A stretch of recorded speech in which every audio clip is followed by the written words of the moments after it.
Magandang araw po sa inyo, Sir Blair. Lalong-lalo na po sa mga giliw ninyong tagapakinig at tagasuporta sa inyong YouTube channel. Ang kwento pong aking ibabahagi ay nangyari taong 1972. Isa po akong sundalo na inatasang pamunuan ang isang pangkat ng mga jungle fighters na kinabibilangan ng aking kaibigan na si Dante. Tumanggap kami ng utos mula sa itaas na may layuning iligtas ang 6 na sibilyang dinukot ni Commander Sayap. Masasabi kong ito na ang pinakadelikadong misyon na aking natanggap sa buong buhay ko dahil sa mga nilalang na aming nakasagupa na nagdulot sa amin ng nakakakilabot na karanasang hinding-hindi namin makakalimutan. Bago ko nga po pala simulan ang aking istorya, ay nais ko lamang pong ipaalam sa inyo na ang lugar at pangalan ng tao na aking ginamit ay sinadya ko pong binago upang mapangalagaan ang mga taong naninirahan sa totoong lugar na pinangyarihan ng aking kwento. Kilalanin niyo na lamang po ako sa pangalang Vestor. At ito ang aking kwento. Gentlemen, as you can see from this map, this Mount Talagpukaw toward Binay. Through this point, where the interrogative location of the 11 IBPA Camp Binay.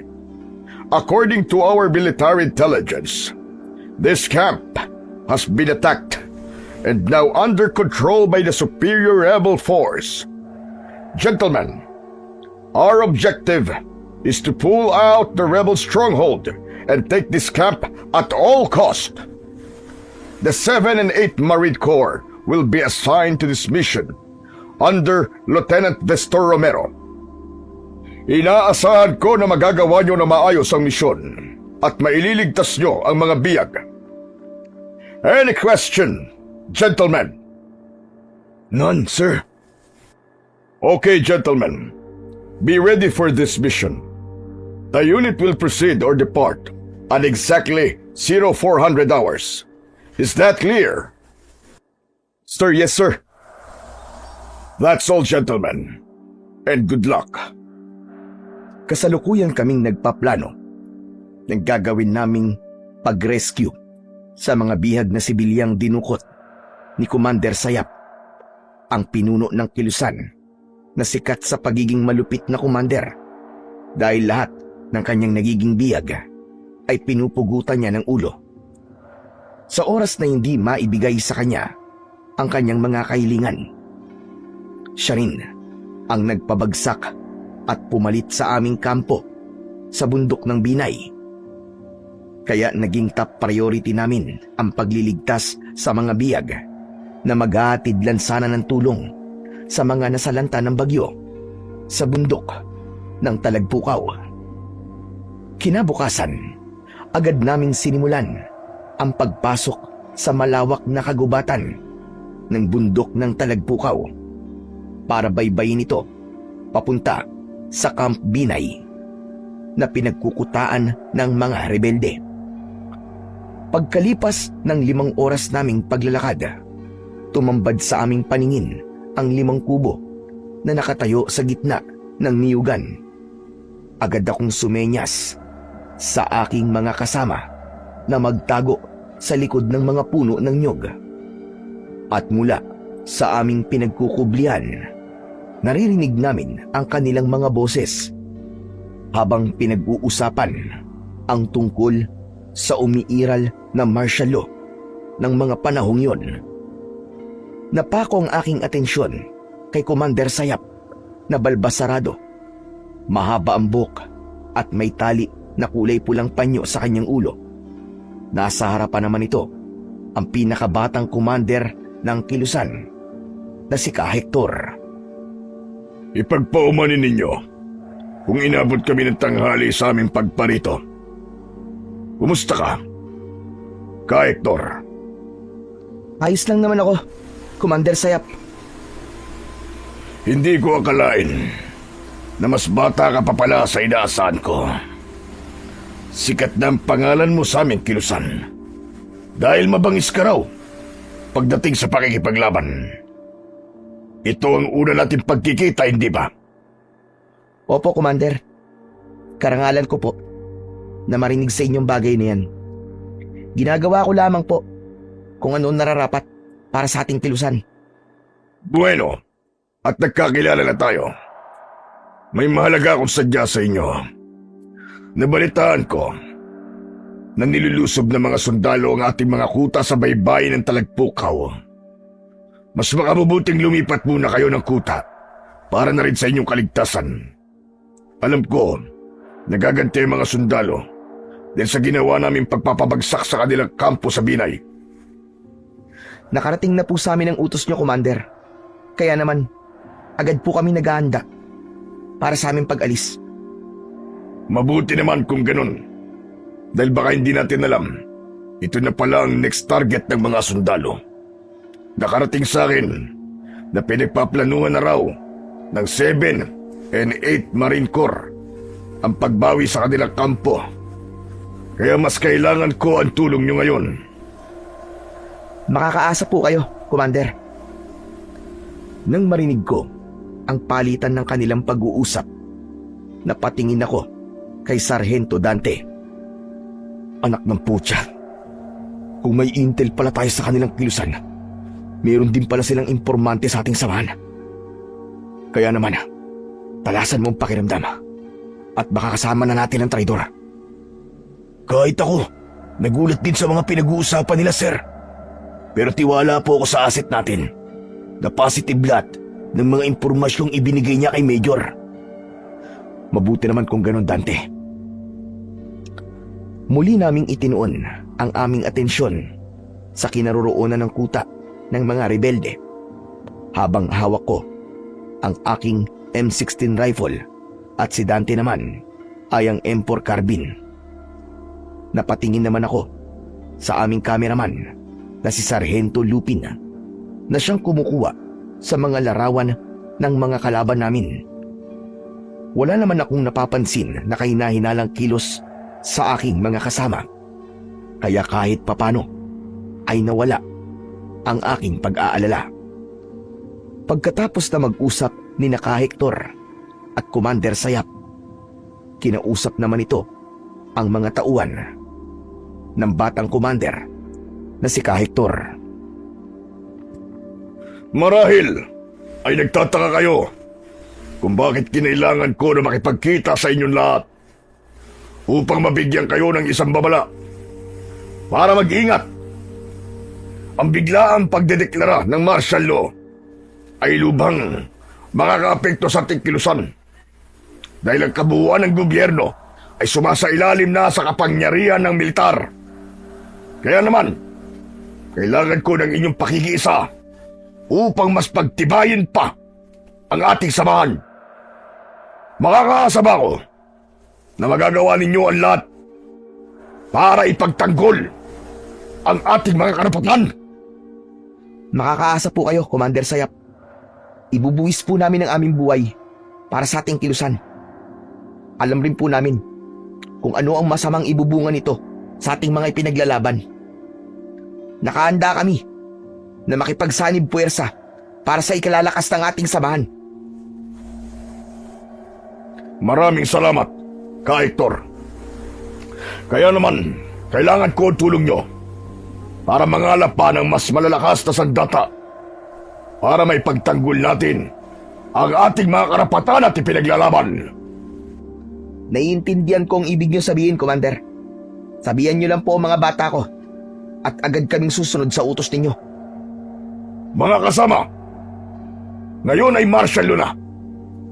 Papayag ba kayo na mawala ang minimithi nating karapatan at ipinaglalaban?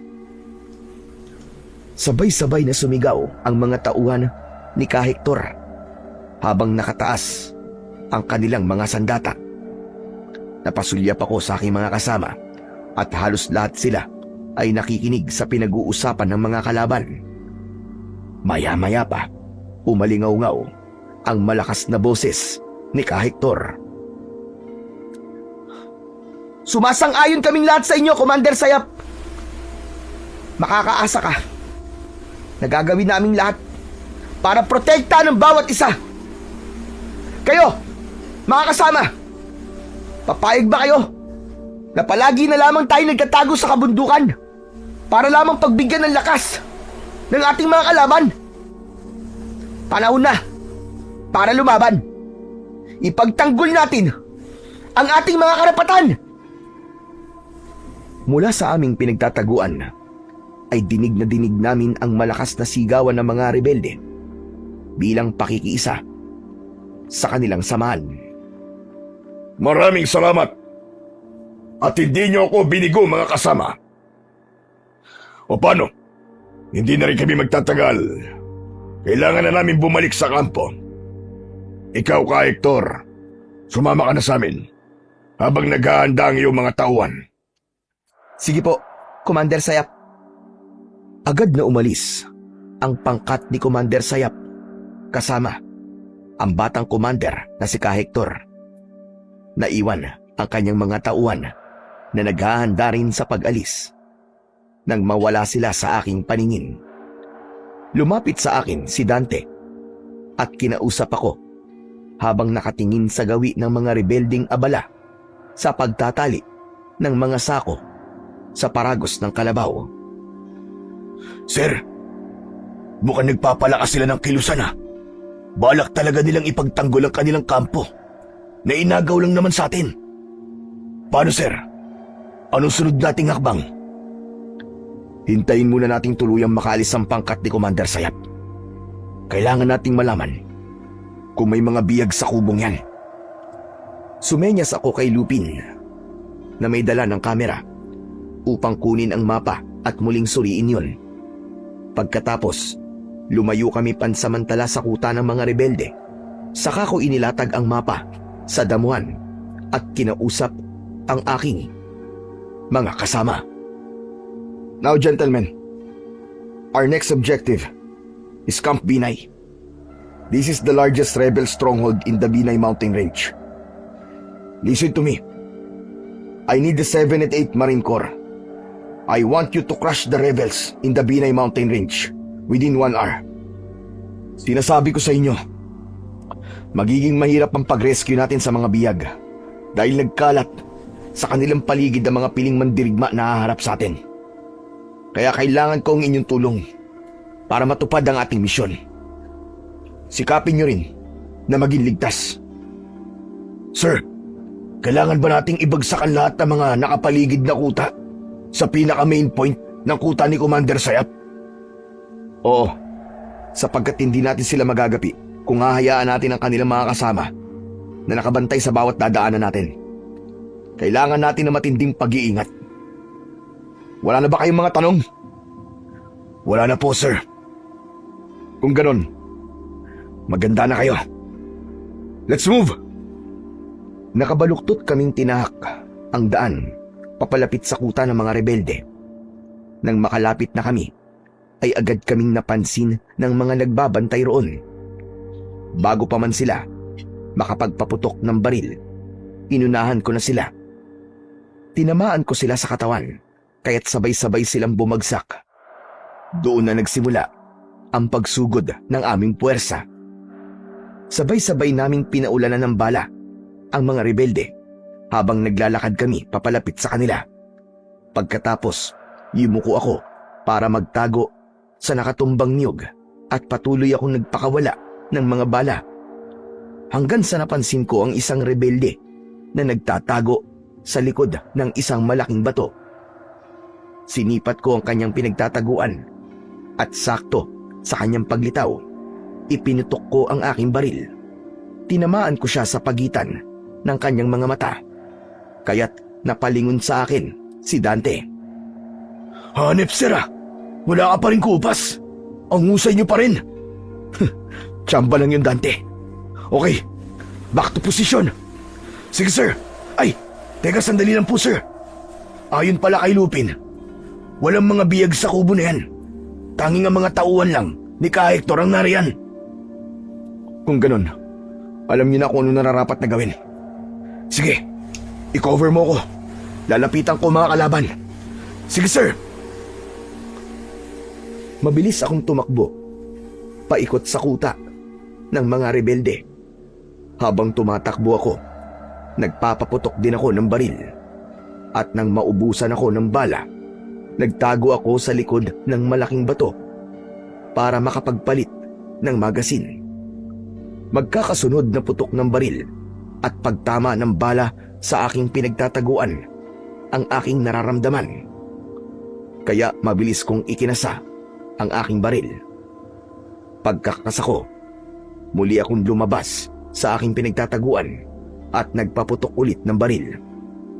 Lahat ng tamaan ng aking bala ay bumabagsak habang naliligo sa sarili nilang mga dugo. Ilang saglit pa, humupa ang labanan. Napuno ng usok ang paligid. Nagtipon kami sa gitna ng kuta. Nilapitan naman ni Lupin ang mga nasawing rebelde at kinuha na niya ng larawan bilang ebidensya namin sa matagumpay na pagpapabagsak sa unang kuta na aming nadaanan. Akma ko sanang lalapitan ang kubo nang biglang lumipad mula roon ang isang kuwago. Para bang nakawala ito mula sa kulungan. Nakita yon ni Dante at akma sanang babarilin, pero pinigilan ko siya. "Wag, Dante! Sir, bakit mo ko pinigilan? Bakit mo papatayin ng kuwago? Wala siyang kasalanan. Hindi siya ang kalaban natin dito." "Pero sir, hindi mo ba alam na karamihan sa mga rebelde rito ay nag-aalaga ng mga kuwago para magsilbing mensahero nila sa isa't isa? Paano kung malaman ni Commander Sayap na nilusog natin ang kuta ni Ka Hector? Naisip mo ba kung ano magiging kapamakan nun sa atin?" "Bakit ba tayo narito ngayon sa misyon, ha, Dante? Hindi ba't ang magligtas ng buhay ng mga bihag? Kaya bakit mo pinag-iinitan ng isang hayop? Hindi mo ba napansin na ang kuwago na lumabas sa kubo ay ikinulong at nakalaya lamang dahil sa atin?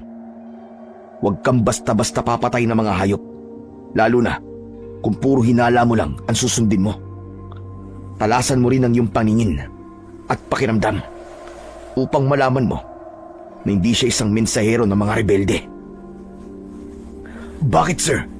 Sigurado ka rin ba na hindi mensahero ang kuwago na yun?" "Oo.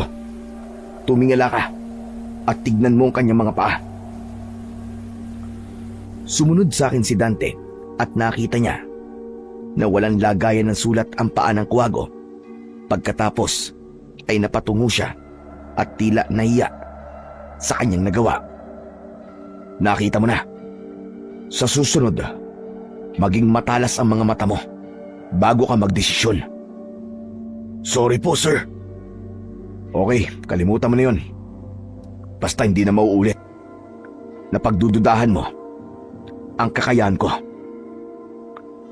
Hindi nagsalita si Dante, kaya iniwan ko siya na nakatayo sa gitna ng kuta at lumapit ako sa aking mga kasama.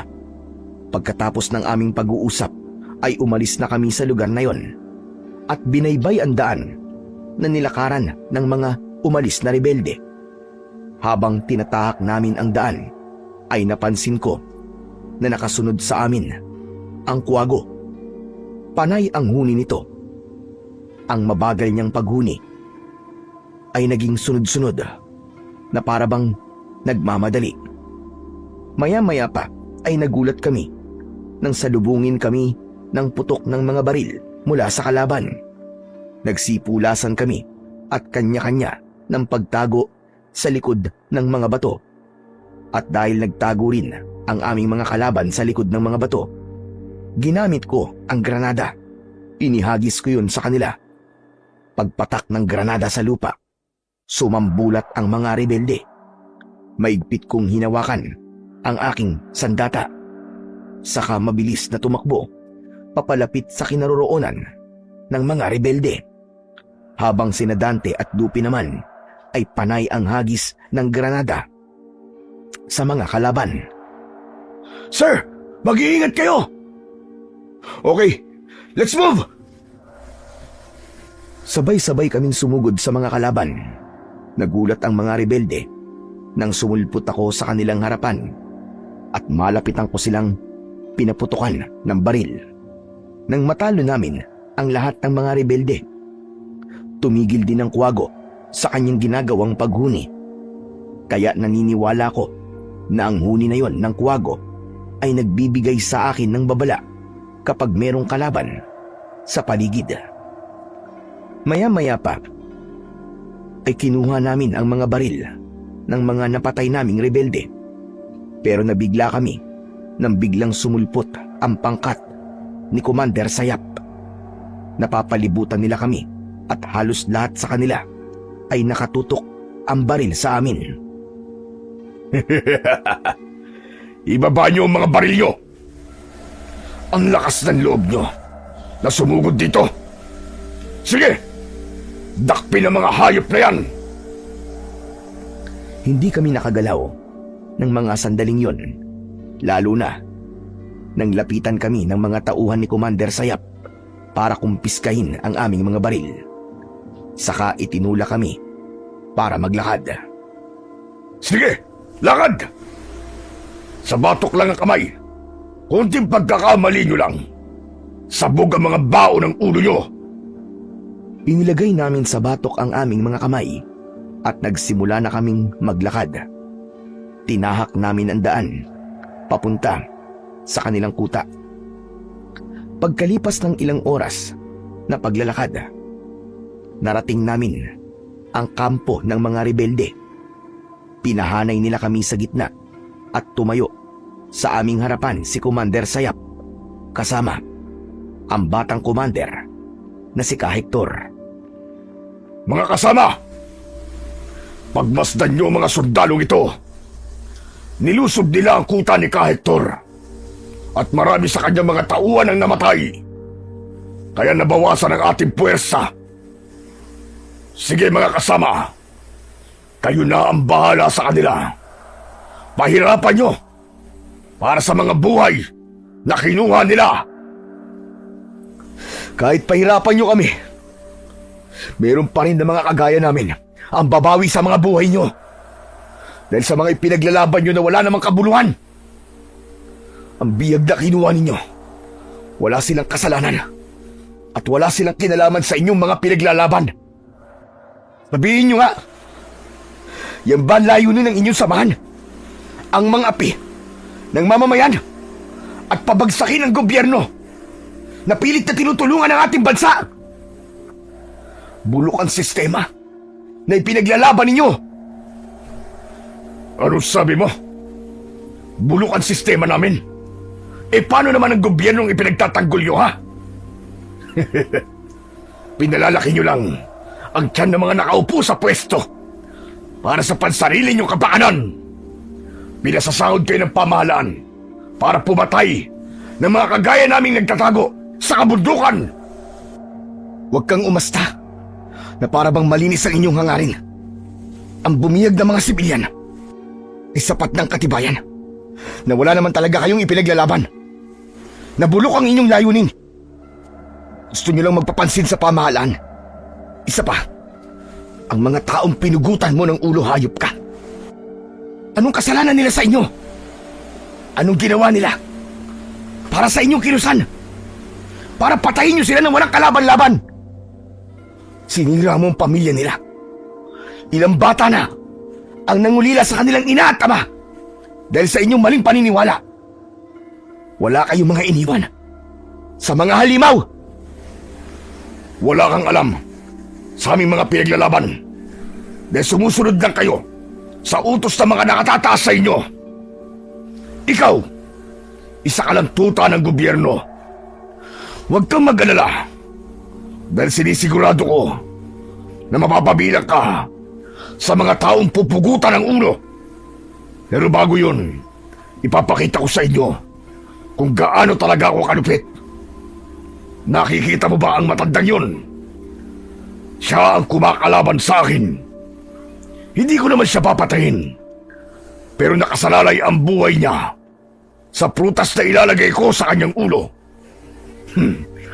Kaya manood ka. Itinuro ni Commander Sayap ang matandang lalaki na nakagapos sa poste na kahoy. Bugbog sarado na ito habang nakatayo at hindi kababakasan ng takot sa muka. Anong gagawin mo sa kanya? Kasama ba yan? Sa mga ipinaglalaban nyo? Hindi ako sinagot ni Commander Sayap. Sa halip, inilabas niya ang kalibre 45 na baril. Pagkatapos, sinenyasan niya ang lalaking nakatayo sa tabi nito. Nakita kong nilagyan niya ng mansanas ang ulo ng matandang lalaki. Kaya naunawaan ko agad ang ibig niyang ipakita sa akin.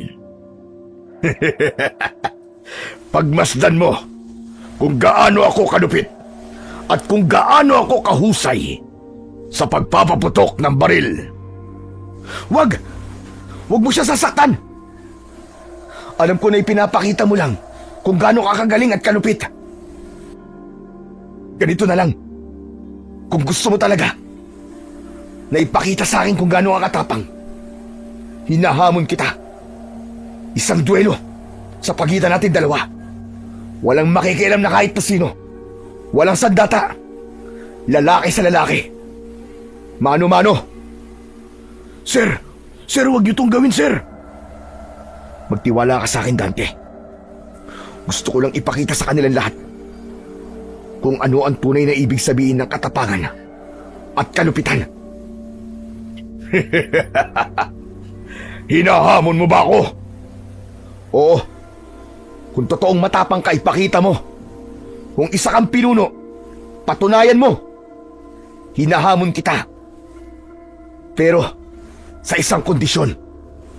Aba, malakas pala ang pinuno nyo ah. Marami nang humamon sa akin. Pero lahat sila nabigulang at pinugutan ko lahat ng ulo. Kung ganon, ipakita mo sa akin kung sino sa ating dalawa ang mapupugutan ngayon ng ulo. Huwag kang puro satsat. Kung ganon, tinatanggap ko ang hamon mo. Anong kondisyon ang gusto mong hingiin? Madali lang naman eh. Ang kalayaan ng matandang yan. Inginuso ko ang kinaroroonan ng matandang lalaki na hindi makapagsalita dahil sa busal niya sa kanyang bibig. Humalakhak ng malakas si Commander Sayap, saka sumenyas sa kanyang mga tauhan para lapitan ako at kapkapan. Kung may kondisyon ka, may kondisyon din ako. Sa oras na matalo kita sa isang duelo, kamatayan yung lahat ang magiging kapalit.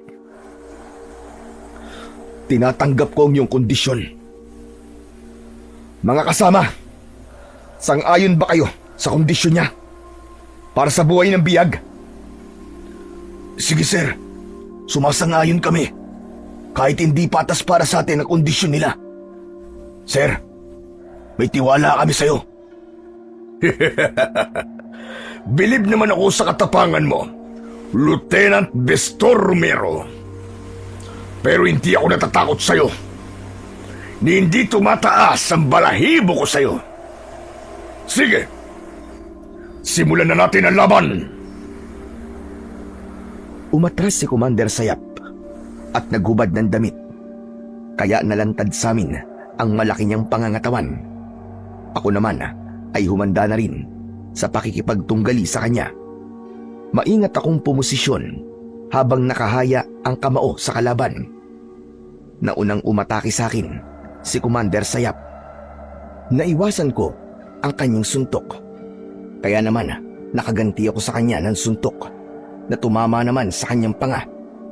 Natigilan siya habang pinupunasan ng kanyang daliri ang umaagos na dugo mula sa pumutok niyang labi. O ano, unang patikim pa lang yan. Nagsisimula pa lang tayo. Sisiguraduhin ko na mapapahiya ka sa mga tauhan mo. Pinagbigyan lang kita. Malapit na kitang kalisan at makikita mo kung gaano ako kahusay sa pakikipaglaban. Nagkamali ka nang hinamon mo. Muling umatake sa akin si Commander Sayap. Lumipad ang kanyang sipa, ngunit nasalag ko yun ng aking kamay. Sa pagbaba ng kanyang paa, gumanti ako ng sipa sa kanya na naiwasan niya rin. At sa bilis ng kanyang kamao, hindi ko naiwasan ang pagtama ng kanyang suntok sa aking muka. Kaya ang labi ko naman ang pumutok. Napatingin ako sa gawin niya at sumilay ang nakakaloko niyang ngiti sa kanyang labi. Napaatras ako at humugot ng malalim na hininga. Nakita ko ang aking mga kasama na bakas ang pag-aalala sa kanilang muka. Sa oras na matalo kita sa duelo natin, ako mismo ang pupugot sa ulo mo. Yun ay kung manalo ka at magtagumpay ka sa laban natin. At kapag ikaw naman ang natalo ko, mapapahiya ka sa mga kasama mo. Mas matindi pa yun kesa sa pagpupugot mo sa ulo ko. Dahil iisipin nila na mahina kang pinuno nila. Humanda ka talaga sa akin dahil babasagin ko ang pagbumuka mo. Umatake si Commander Sayap sa akin. Sinipa niya ako na agad ko namang naiwasan. Nagpalitan kami ng suntok na tumama naman sa dibdib ng bawat isa. At sa pag-ikot ko, tumama ang aking sipa sa kanyang panga. Bumagsak siya sa lupa at hindi agad nakabangon. Umalingaw-ngaw ang malakas na sigawan mula sa aking mga kasama. Samantalang ang mga tauhan naman ni Commander Sayap ay biglang natahimik at nagkatinginan. Akma na sana naaatake sila papalapit sa akin, pero pinigilan sila ni Commander Sayap. Wag! Huwag kayong makikialam. Sa akin ang laban na ito. Huwag niyo akong alalahanin. Kilala niyo ko. Hinding-hindi ako nagpapatalo. Tama lang na pinigilan mo silang tumulong sa'yo.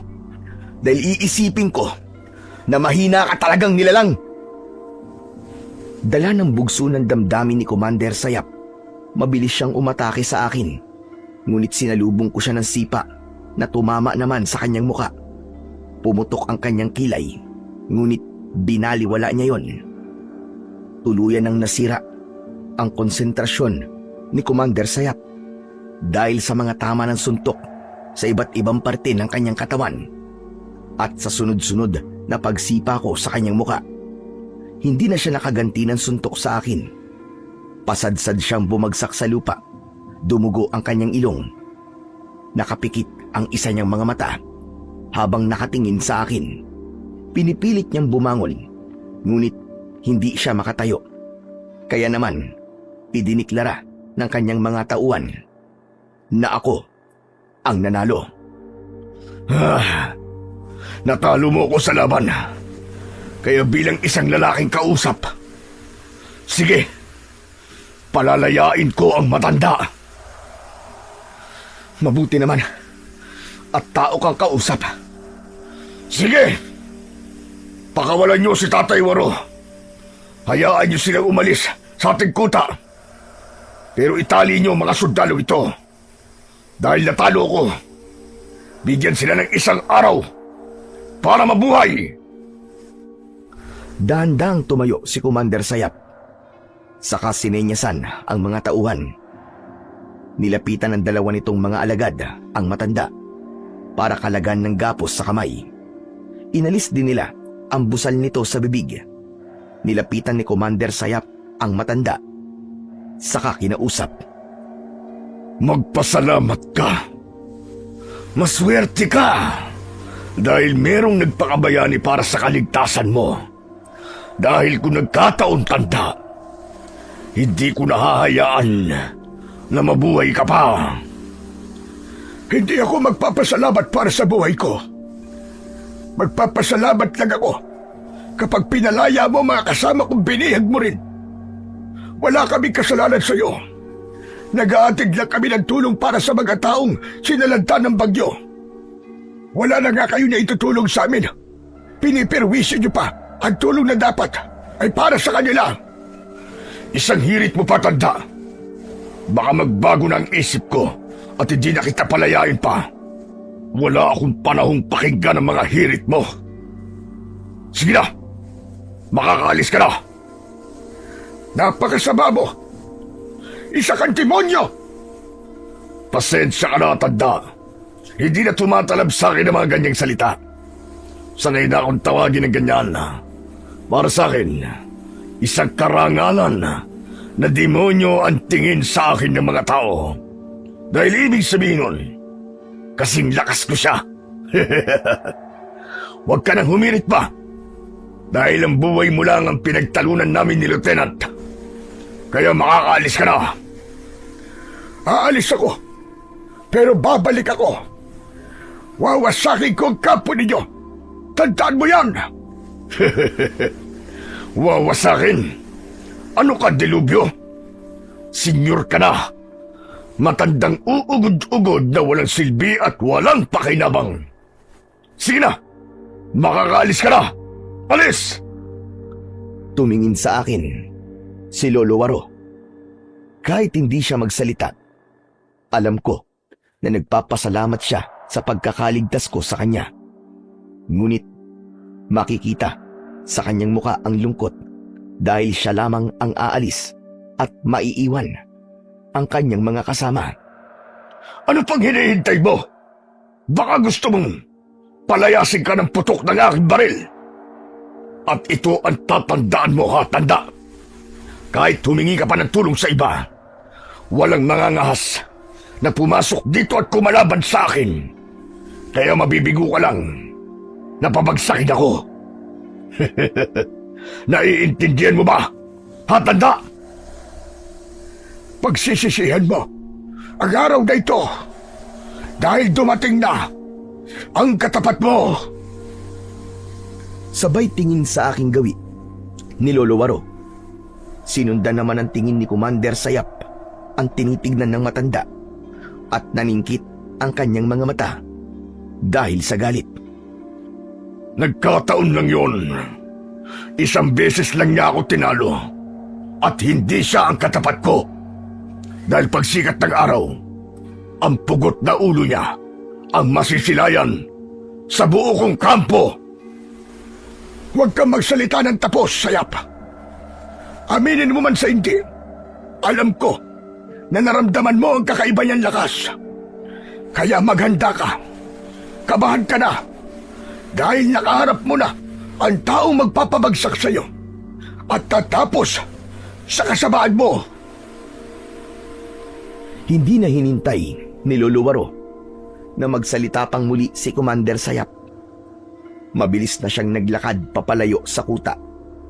Nang mawala sa aming paningin ang matanda, pasuray-suray na lumapit sa amin si Commander Sayap. Pagkatapos ay sinenyasan niya ang kanyang mga alagad para igapos kaming lahat. Iwalay niyo ang pangahas na to. Ako mismo ang tatapos sa kanyang buhay. Pahihirapan ko siya bilang kabayaran sa paghahamon niya sa akin. Pero bago yon, magkakaroon muna kami ng isa pang laban. Walang Diyo. Utak traidor ka pala, Commander Sayap. Hindi ka marunong tumanggap ng pagkatalo. Pahihirapan mo ako. Saka mo ako lalabanan. Ayos ah. Doon pa lang, sigurado na ang panalo mo. Pinatunayan mo lang sa akin na wala kang isang salita at duwag ka. Huwag mong kalimutan na tinupad ko na pagkasunduan natin.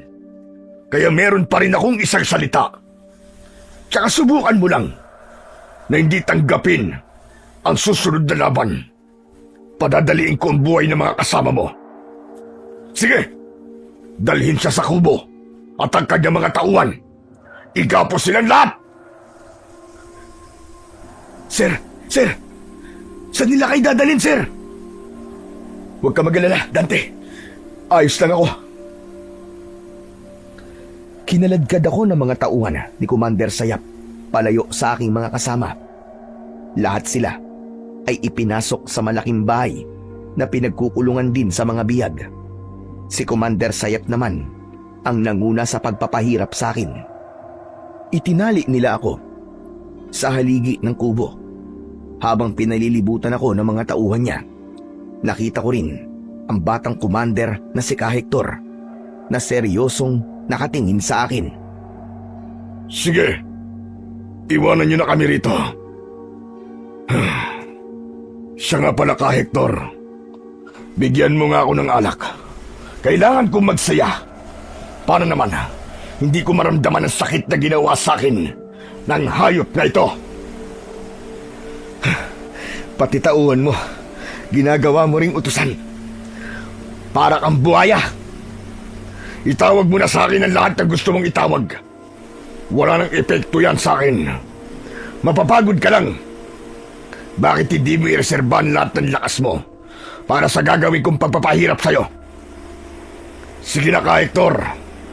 Ikuha mo na ako ng alak. Sige po, Commander.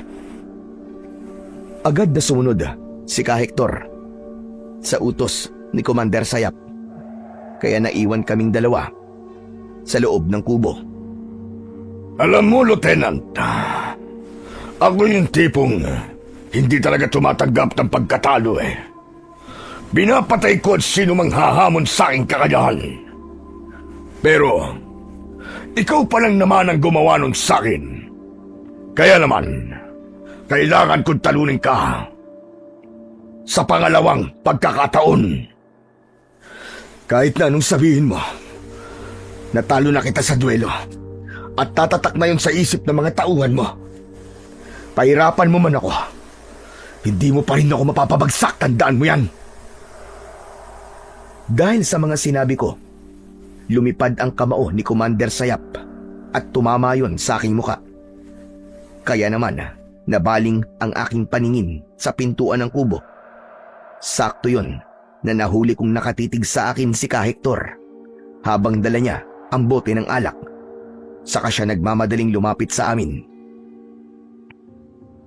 Commander! Ito na po ang alak. Salamat. Sige na. Makakaalis ka na. Commander, gusto ko sanang ibalato niyo sa akin ang pagpatay sa kanya para makabawi ako sa ginawa niya sa mga kasama ko. Walang problema. Pero kailangan ko munang linisin ang pangalan ko sa pagkatalo ko kanina. Huwag kang mag-alala. Ipapaubaya ko sa'yo ang pagpatay sa kanya. Nang magkasundo na ang dalawa sa pagpaplanong pagpatay sa akin, iniwan kami ni Hector. Nakita ko na tinungga ni Commander Sayap ang alak hanggang sa maubos yun at ibinuga sa akin ang natitirang alak sa kanyang bibig. Dumukot siya ng posporo.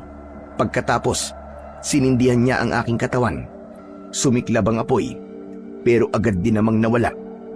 Tiniis ko ang init hanggang sa maubos ang katas ng alak sa aking balat. Nanginginig ang aking katawan dahil sa labis na galit. Ngunit hindi ko ipinakita sa kanya ang sakit na nararamdaman ko.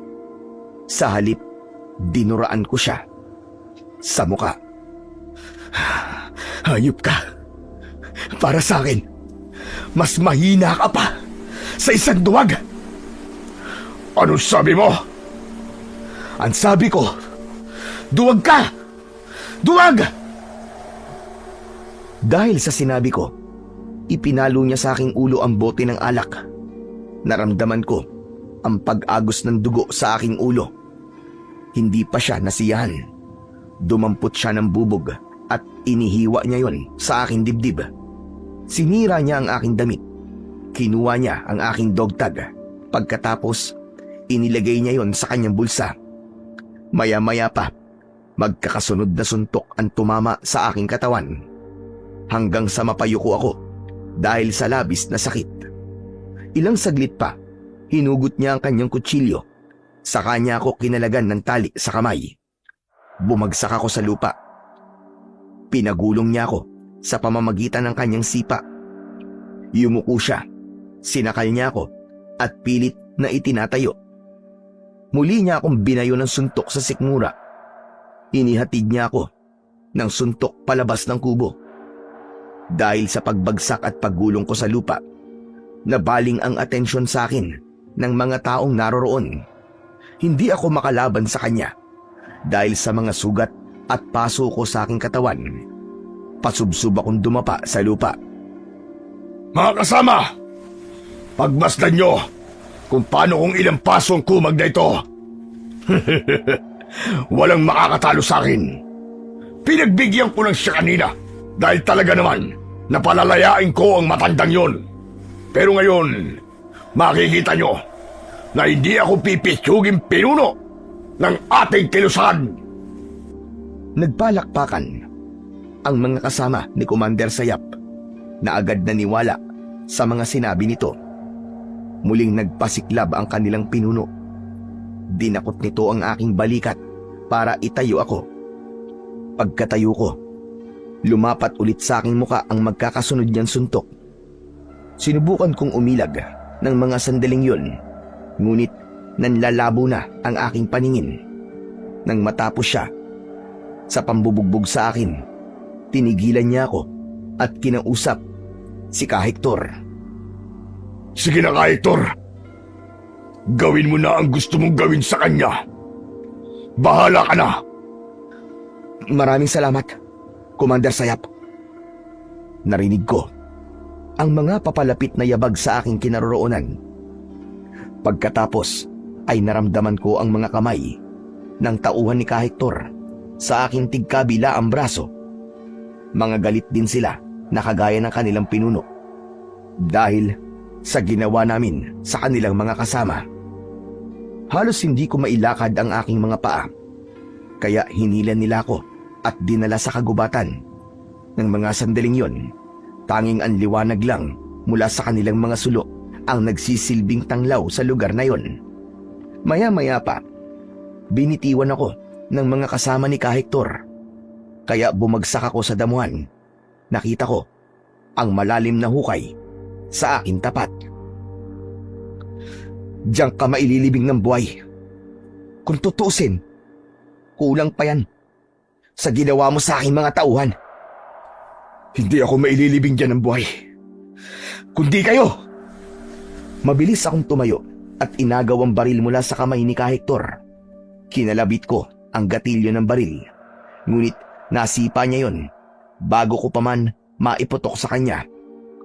Nawalan ako ng balanse kaya nahulog ako sa hukay. Pero dahil hawak ko na ang baril, pinaulanan ko sila ng bala. Mabilis akong umahon at gumanti ng putok. Nahagip ng aking paningin ang pagtakas ni Ka Hector. Hinabol ko siya ng putok ng baril hanggang sa mawala siya sa madilim na bahagi ng kakawian. Sunod na binalingan ko ay ang kanyang mga tauhan. Agad silang nakapagtago sa likod ng mga puno. Nang maramdaman ko na malapit na akong maubusan ng bala, nagtago ako sa likod ng isang puno.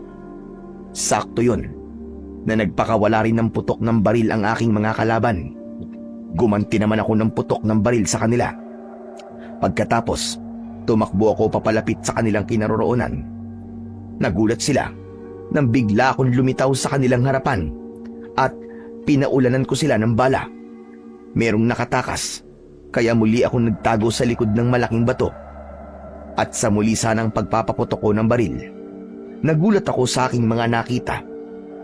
Ang dalawang rebelde biglang naghiwalay ang kanilang tiyan at lumipad sa impapawid ang kalahati ng kanilang katawan. Habang naririnig ko ang pagaspas ng kanilang pakpak sa itaas, nagtago ako sa ilalim ng halaman at nahiga ng patihaya. Napalunok ako ng laway dahil sa pagkabigla. Diyos ko, tulungan niyo po akong makatakas at mailigtas ang aking mga kasama mula sa mga halimaw na yun. Anak ng putya, hindi pala sila mga ordinaryong tao, kundi isang aswang na manananggal. Sa pagtingin ko sa langit, nakita ko ang isang kuwago. Nakadapo siya sa mga sanga ng puno habang nakatingin sa akin. Yun din ang kuwago na hinayaan kong makalaya sa kuta ni Ka Hector. Muli akong bumangon at mula sa aking tapat pabulusok na lumipad ang isang aswang na manananggal para atakihin ako. Sinalubong ko siya ng bala ng aking baril, ngunit hindi ito natinag. Kaya naman, dinagit niya ako. Nakabaon ang kanyang kuko sa aking balikat. Ramdam na ramdam ko ang sakit mula sa matutulis na kuko ng manananggal ng mga sandaling yun. Hanggang sa inilipad niya ako papalayo. Pero nakita ko ang kwago. Lumipad siya habang nakasunod sa amin. Tinulungan niya ako sa pamamagitan ng pagtuka niya sa kamay ng manananggal. Kaya nabitiwan ako ng aswang.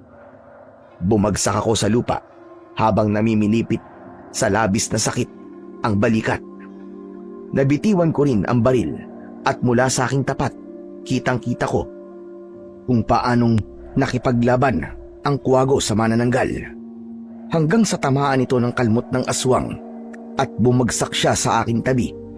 Napabalikwas ako ng bangon para protekta ng sugatan na kwago. Saktong pagbaba ng aswang, sinalubong ko siya ng suntok sa muka. "Hayop ka! Eto sa'yo!" Nang tamaan ito ng aking suntok, umangil siya ng malakas. Natigilan ito, kaya naman dinampot ko ang aking baril at itinutok ko yun sa manananggal. Agad kong kinalabit ang gatilyo at lahat ng bala nun ay tumama sa kanyang katawan. Dahil sa sakit, hindi niya maintindihan kung ano ang una niyang hahawakan sa kanyang katawan. Maya-maya pa, bumagsak sa lupa ang aswang at namatay. Saka ko naman binalingan ang kwago. "Maraming salamat sa iyo, kaibigang kwago, sa pagkakaligtas mo sa akin. Halika, sumama ka sa akin para magamot kong sugat mo." Maingat kong dinampot ang kwago sa lupa. Pagkatapos, ipinatong ko siya sa aking balikat. Ngunit sa kanyang pagkakakapit ng maigpit, bumaon ang kanyang mga kuko sa aking laman. Tiniis ko ang sakit. Hindi ko siya inalis sa aking balikat. Saka ako naglakad. Mabuti na lang at bilog ang buwan, kaya may konting liwanag akong nakikita sa daan. Maya-maya pa ay naramdaman ko ang pag-iinit ng kuko ng kwago sa akin laman. Kaya napangiwi ako sa labis na sakit. Saglit akong tumigil sa paglalakad para sana tanggalin ang kwago sa aking balikat. Pero biglang lumitaw sa aking harapan ang manananggal habang panay ang pagaspas ng kanyang pakpak. Ngumisi siya at tumulo ang malapot niyang laway. Lumitaw ang mahahaba niyang pangil. Itinutok ko ang aking hawak na baril, ngunit wala na pala akong bala. Umatras ako ng akbang. Akma na sana akong aatakihin ng manananggal nang biglang lumipad ang kuwago at sinalubong niya ng tuka sa muka ang aswang na manananggal. Dahil sa galit, gumanti ang manananggal ng suntok na tumama sa katawan ng kuwago. Tumalsik ang kuwago at humampas ang kanyang katawan sa kahoy bago bumagsak sa lupa. Nanlaki ang aking mga mata dahil sa pag-aalala para sa kwago. Dala naman ang aking galit, sinugod ko ang aswang at pinagsusuntok ko siya sa muka. Nakita ko ang kahoy na may tuli sa dulo. Dinampot ko yun at isinaksak sa kanyang dibdib. Hindi pa ako nasiyahan.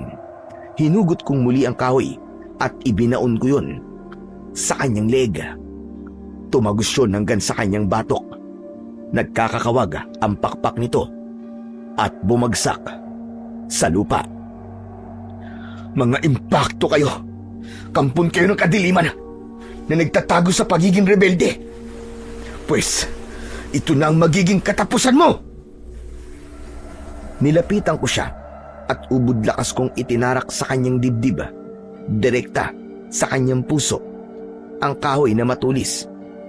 Sinakyan ko ang kahoy para mas lalo pang bumaon ito sa katawan ng aswang.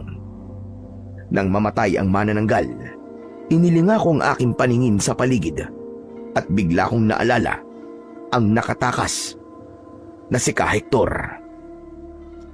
Kailangan ko na palang umalis dito. Marahil nakapagsumbong na si Ka Hector kay Commander Sayap.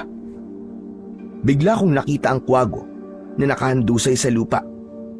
Kaya nilapitan ko siya.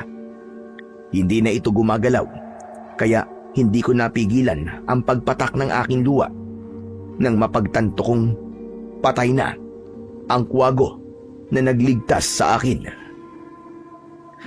Kaibigang kwago, patawarin mo ko kung pati ikaw ay nadamay.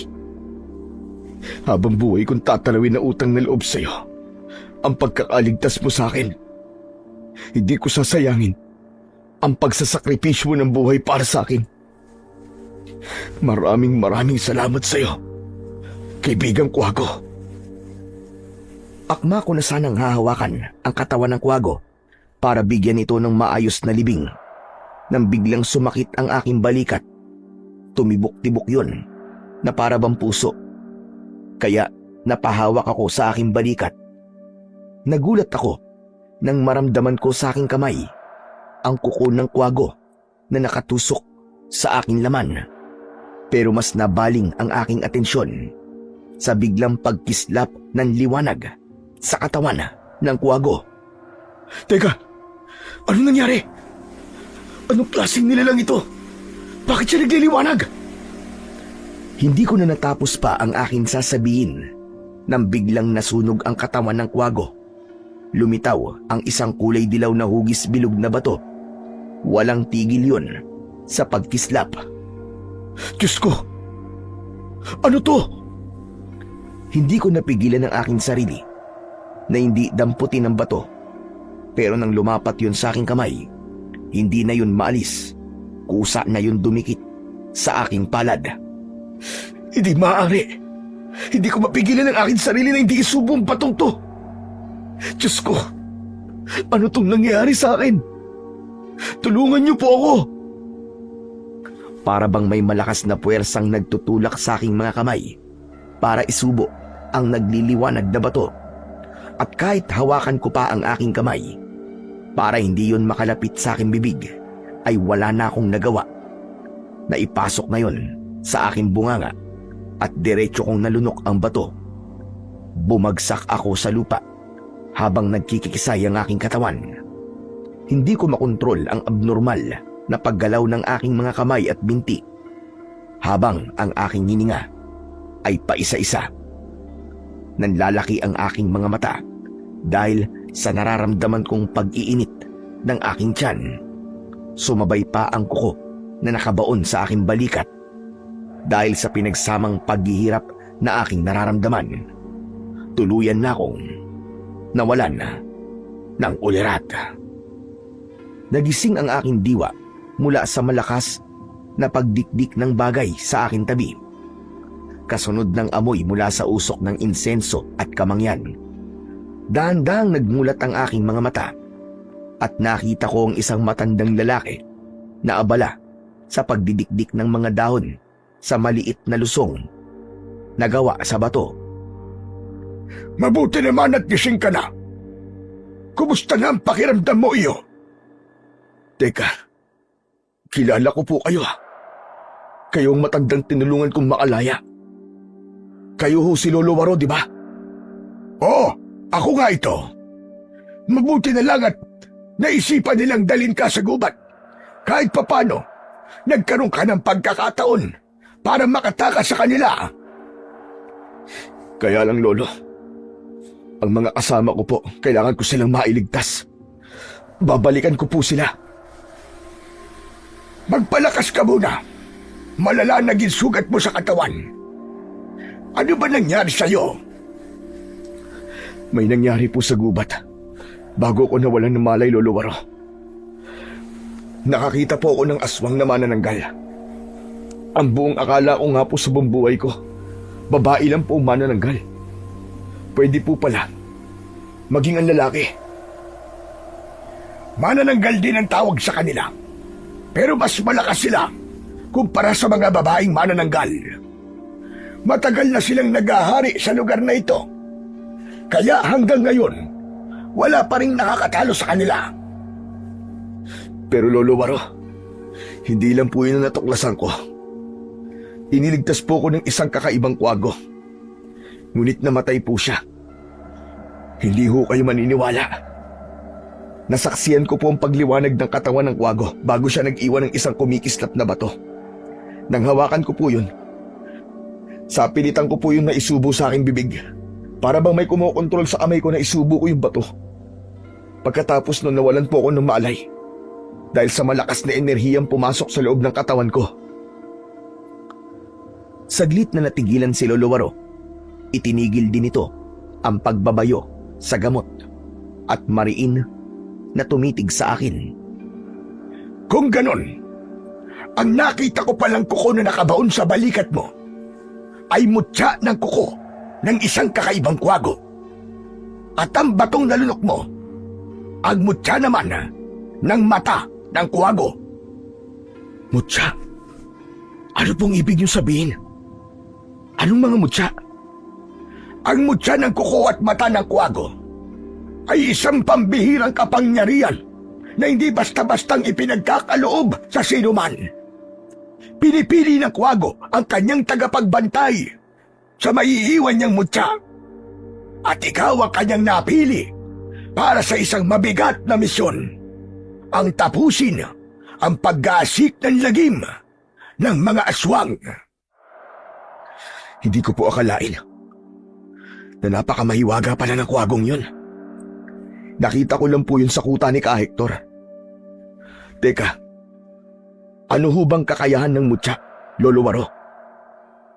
Sa oras na magkaroon ka ng mutya ng mata ng kwago, magkakaroon ka ng kakayahang tumalas ang paningin. Kahit sa gabi, malinaw mong makikita ang buong paligid. Habang ang mutya naman ng kuko ng kwago ay iinit kapag nasa paligid mong mga aswang. At hindi lang yun. Kapag nahawakan mo katawan ng aswang, hindi nila agad yun matatanggal at makakaramdam sila ng kakaibang sakit na para bang may pako na bumabaon sa kanilang kalamnan. Manghihina sila at masusunog ang katawan. Magiging mataas din ang pagtalon mo na para bang kasinggaan ka ng papel. Tataglayin mo ang lahat ng kakayahan ng kwago. Ipinakita sa akin ni Lolo Waro ang 2 piraso ng kuko ng kwago na ginawa na nitong kwintas. Oh, heto. Isuot mo. Tinanggal ko yan mula sa balikat mo para magamot ko kagad ang sugat mo. Maraming salamat po sa pagtulong niyo sa akin, Lolo Waro. Isusuot ko na po itong kwintas. Ako ang dapat na magpasalamat sa iyo, iyo. Dahil iniligtas mo ko sa tiyak na kamatayan. Sana, iyo, matulungan mo kaming lahat. Tapusin mo na ng tuluyan ang pag-aasik ng lagim ni Commander Sayap. Marami na siyang napapatay. At maaaring sa susunod na mga araw, pupugutan niya na ng ulo ang mga kasama mo. Kasabay ng kanilang mga biyag. Iligtas natin sila. Nakahanda akong tumulong sa iyo. Lolo Waro, maiba nga po pala tayo ng usapan. Ano po ang dahilan? At nandun kayo sa kuta ng mga aswang?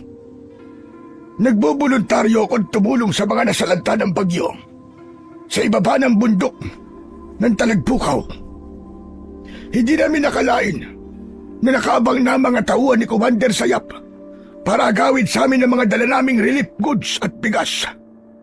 Ang iba sa amin na sinubukan tumakas ay pinatay nila. Talaga po palang napakasama niya. Huwag po kayo mag-alala. Nakahanda po kong iligtas ang kanilang mga bihag. Kahit buhay ko po ang maging kapalit. Teka, sandali lang. May gusto lamang akong ibigay sa iyo. Saglit na tumayo si Lolo Waro para pumasok sa loob ng kanyang silid. Pagbalik niya ay may dala na siyang isang uri ng sandata na isang dipa. Ang haba. Meron 3 talim sa dulo ng armas. Kaya napatitig ako sa muka ni Lolo Waro. Lolo Waro, ano po ang bagay na yan? Isa itong uri ng sandata na kung tawagin ng mga mangingisda dito sa aming lugar ay isang salapang. Ngunit mas kilala ito sa pangalang Tridente. Siya nga po. Kakaibang sandatang yan.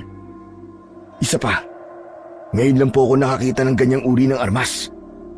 Magagamit mo ito laban sa mga manananggal. Ang sino man na nagtataglay ng mutya ng kuko at mata ng kuwago ay mabibigyan din ng lakas ang sandatang ito. O heto, kunin mo. Kailangan mo muna magsanay sa paggamit nito. Teka, bakit po meron kayo na ganyang sandata? Sapagkat dati akong manunugis ng aswang.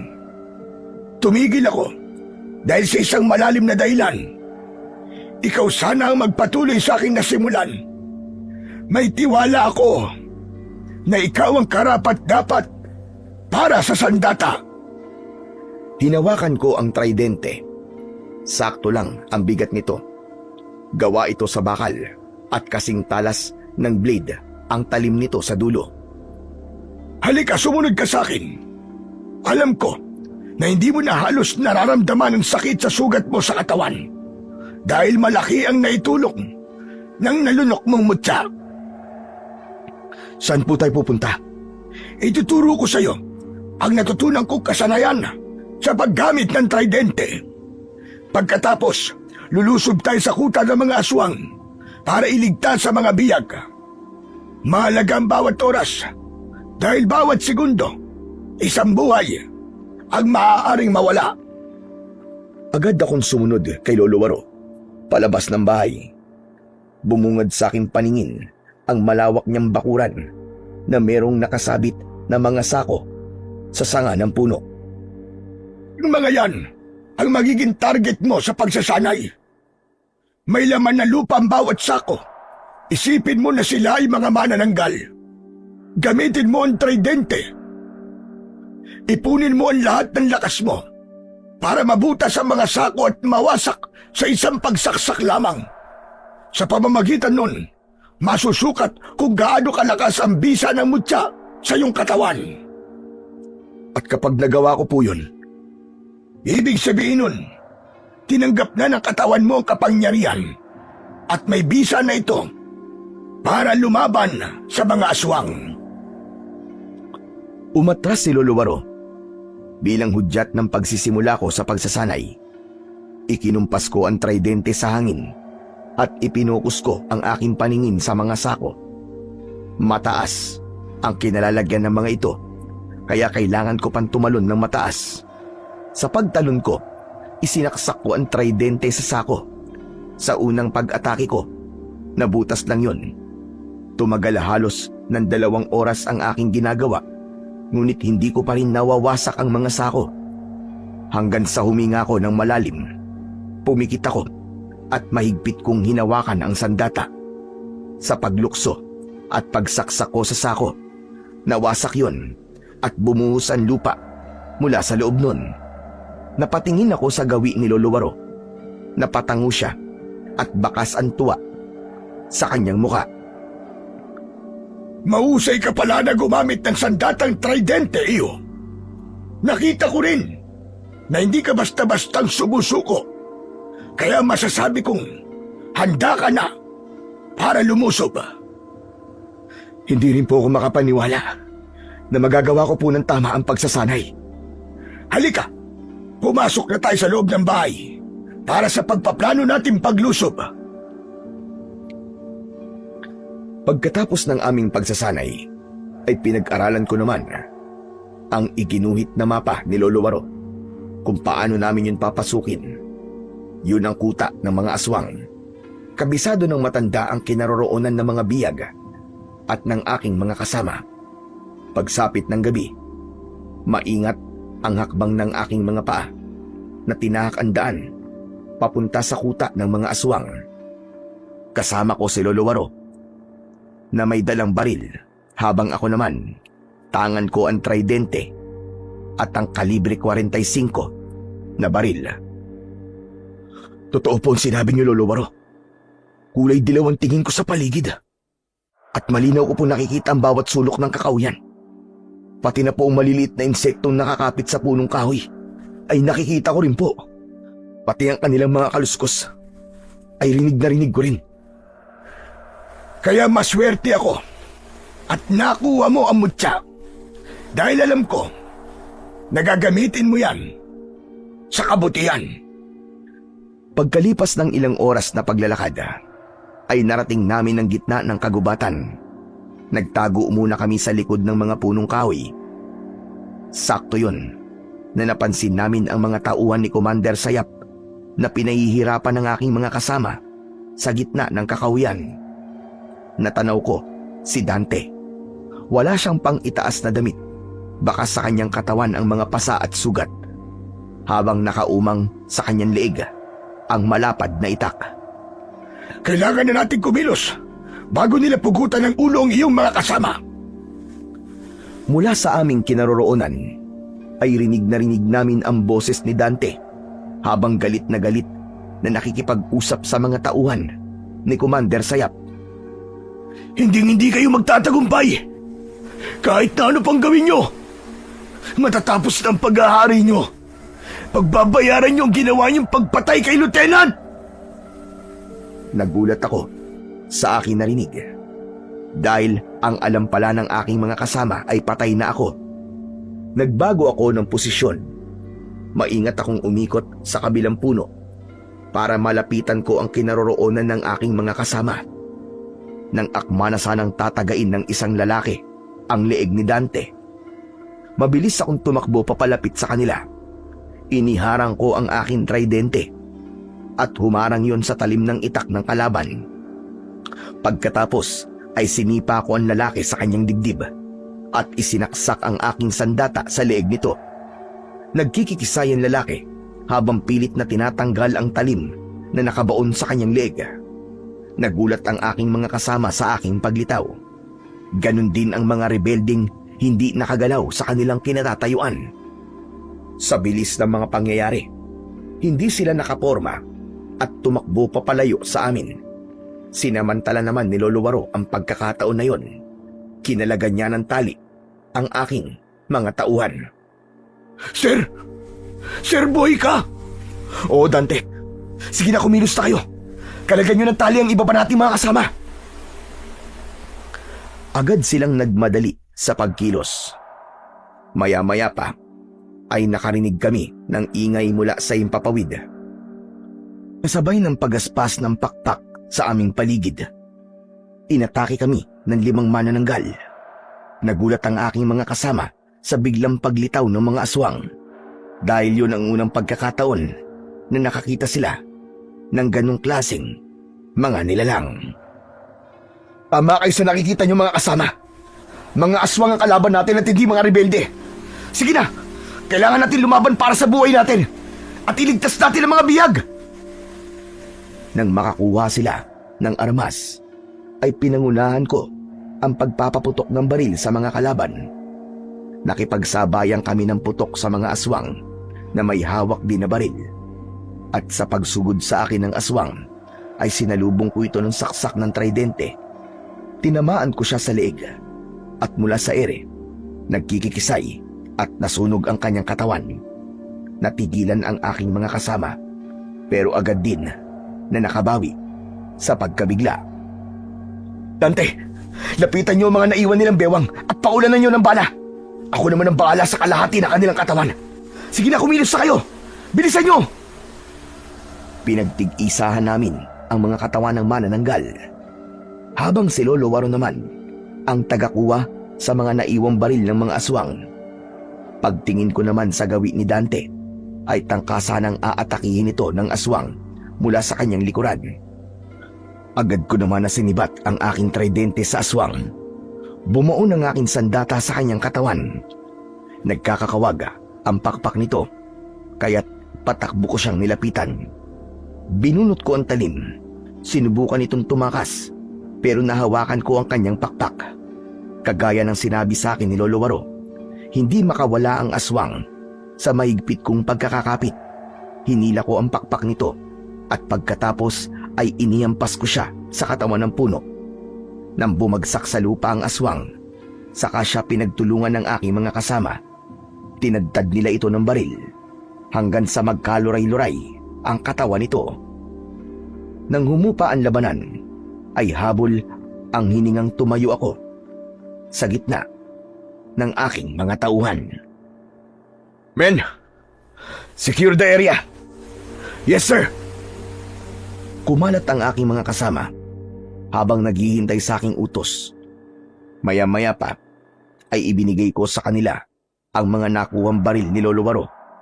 Ganon din ang paglalagay namin ng mga tanda sa aming muka upang makilala namin ang isa't isa. Pagkatapos, itinaas ko ang aking kamay bilang hudyat ng pagsunod namin sa kuta ng mga aswang. Mabilis kaming tumakbo habang nakabaluktot. Palipat-lipat kami sa mga punong nadadaanan namin. Pagdating namin sa kinaroroonan ng kampo ni Commander Sayap, nagtago kami sa malalagong halaman. Sakto na mayroong pagpupulong ang lahat ng mga pinuno ng kilusan para sa gagawin nilang pag-atake sa kampo ng mga sundalo. Dinig naming lahat ang kanilang mga pinag-uusapan. Napako ang aking atensyon kay Ka Hector na hindi ko alam kung bakit pinagtakpan niya ang pagtakas ko. Sa halip, pinalabas niya na patay na ako. Maya-maya pa, umalingaw-ngaw ang boses ni Commander Sayap. Bumaba kami kanina sa bayan. At ayon sa nakalap naming impormasyon, meron ng mga sundalo na papunta sa ating kuta. Kaya ang gusto ko, tanggapin nyo na ang pagiging aswang ninyo para tayo na mismo ang sumugod sa kanila. Pero, paano mga biyag natin, Commander? Dating gawi, ang kanilang dugo ay iipunin natin. Pagkatapos, ay sabay-sabay natin silang kakainin nang madagdagan ang ating kapangyarihan. Napangiwi ako sa gawi ni Dante na hindi makapaniwala sa kanyang mga narinig. Si Lolo Waro naman ay bumakas ang takot sa kanyang muka. Huwag na tayo mag-aksaya ng oras. Kailangan na natin sumugod sa mga kalaban. Okay, men. Maganda kayo. Kilusta? Pinangunahan ko ang pagsugod sa kuta ng mga aswang. Nagpaputok agad ako ng baril at iniwasan ang bahay kung saan ay naroon ang mga biyag. Kanya-kanya kaming pagsalakay sa kanila. May pumunta sa gawi ng mga kulungan para iligtas ang mga biyag. Umalingaw-ngaw ang palitan ng mga putok ng baril habang ako naman ay tumalon na mataas at bawat pagbagsak ko ay itinatarak ko ang aking tridente sa katawan ng mga kalaban. Ang ibang mga kalaban ay nagpalit na ng anyo bilang isang manananggal. Habang ang mga rebelde na hindi pa ganap na aswang ay hindi naman nakaligtas sa bala ng aking mga tauhan. Malakas na sumigaw si Commander Sayap nang makita ko. Lintik na! Akala ko mapatay ng lieutenant na yan! Niloko mo ko, Commander Hector! Humanda ka! Itinutok ni Commander Sayap ang kanyang baril sa nakatayong si Ka Hector. Kaya agad akong kumilos para iligtas ito. Mataas akong tumalon at inatake ng saksak ng tridente ang pinuno. Tinamaan ko siya sa kanyang braso, kaya nabaling ang baril nito sa ibang direksyon at tinamaan ang sarili nitong tauhan, kaya mas lalo itong nagnitngit sa galit. Binalingan niya ako at malapitan na binaril, subalit nakailag ako. Gumanti ako ng sipa sa kanyang kamay, kaya naman nabitiwan niya ang kanyang baril. Pambihira! Paano napunta sa iyo ang sandatang yan, itanda? Hindi na mahalaga kung paano. Ang mahalaga ay nandito na ako para patayin ka! Umatake ako sa kanya gamit ang aking sandatang tridente. Ngunit nakaiwas ito. Gumanti siya sa akin ng suntok. Pasadsad akong bumagsak sa lupa sa tabi mismo ni Ka Hector. At dahil hindi pa rin ako sigurado sa totoong motibo ni Ka Hector, kahit iniligtas ko siya, nakatikim siya sa akin ng hampas ng aking tridente. Tumama yon sa kanyang tiyan. Bumagsak ito sa lupa, ngunit nilapitan ito ni Dante at hinuli Iginapos nila ito at inilayo sa akin, habang ako naman hinarap si Commander Sayap na unti-unti nang nagpapalit ng anyo bilang isang manananggal. Sa isang iglap, tumubo ang pakpak nito sa kanyang likod at umangil ng malakas. Sige na, ako nang bahala rito. Itakas nyo na mga biyag, bilisan nyo!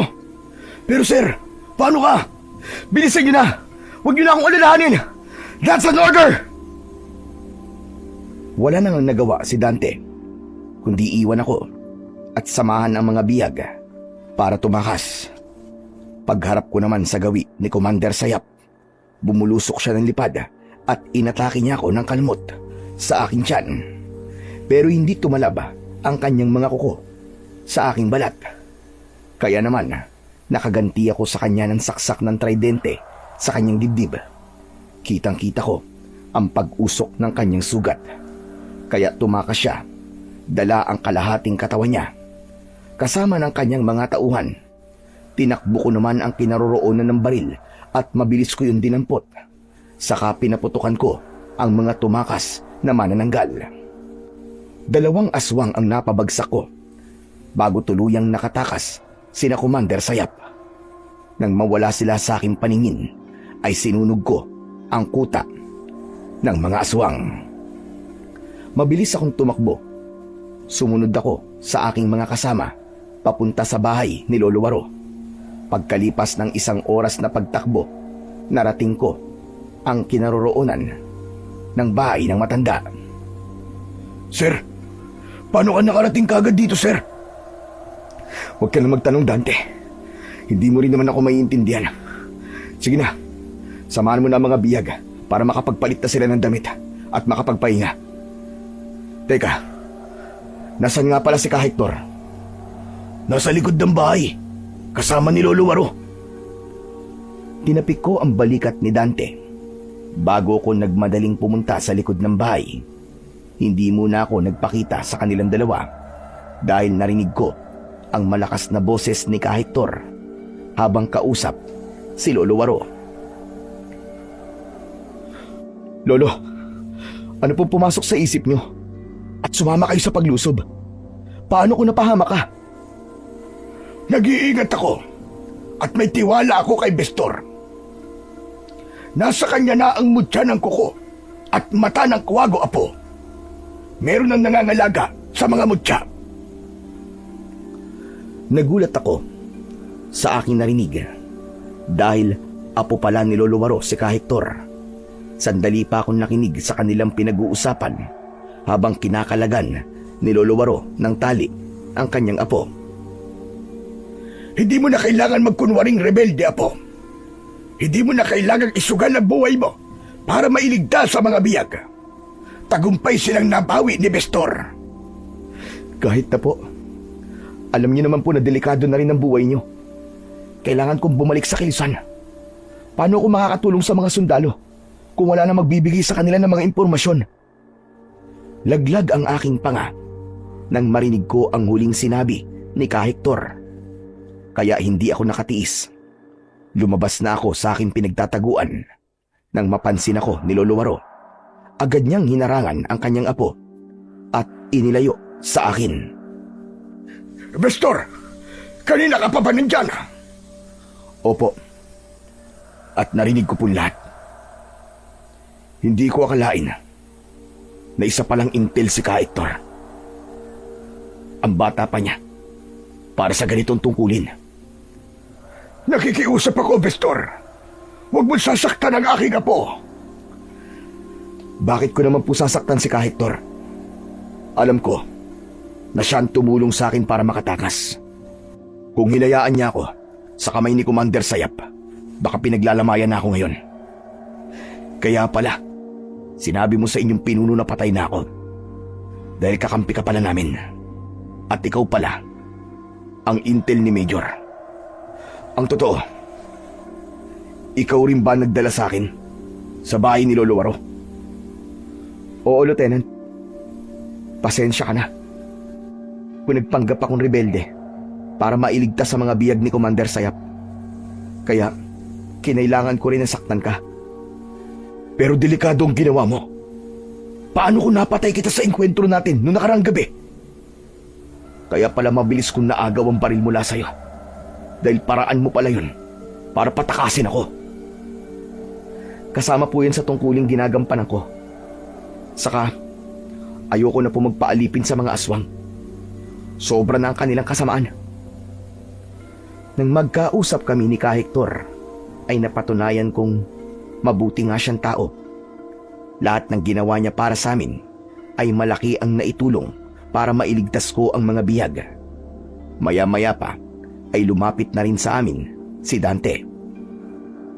Sir, secured na po ang mga biyag. Mabuti naman kung ganon. Siya nga pala, Ka Hector. Anong sinasabi mo kanina? Marami akong naitagong armas sa silong ng bahay ni Lolo Waro. Malaki ang maitutulong nun para maitakas at mailabas ang mga biyag sa bundok ng Binay. Ipinakita sa amin ni Ka Hector ang matataas na kalibre ng baril na nakaimbak sa silong ng bahay ni Lolo Waro. Isang klaseng silid yun na pwedeng pagtaguan. Kanya-kanyang dampot ang mga tauhan ko sa mga baril. Pero natigilan ako nang maramdaman ko ang pag-iinit ng aking suot na kwintas nang lumapit sa akin si Ka Hector at dumikit ang kanyang balat sa aking katawan. Hindi ako nagpahalata sa aking mga kasama. Tinapik ko ang kanyang balikat. Ka Hector, mag-usap tayo sa labas. Sumunod sa akin si Ka Hector papunta sa labas ng bahay. Pagkatapos ay hinarap ko siya. Ka Hector, manananggal ka, hindi ba? Isa ka ng aswang na manananggal. Paano nangyari yun? Alam mo na pala. Nang gabing nakatakas ka, hindi naniwala sa akin si Commander Sayap. At bilang patunay na nagsasabi ako na totoo, pinainom niya ako ng kanyang dugo. Magmula nun, naging aswang na ako. Pero maniwala ka, sir. Wala pa akong pinapatay na tao ni isa. Hayop lang ang kinakain ko. Kung ganoon, naging aswang ka ng dahil sa akin. Patawad, Hector, kung pati ikaw ay nadamay. Huwag kang humingi sa akin ng tawad, sir. Ginusto kong maging aswang para labanan sila. Gusto ko na talagang tapusin ang kasamaan nila sa kahit anong paraan.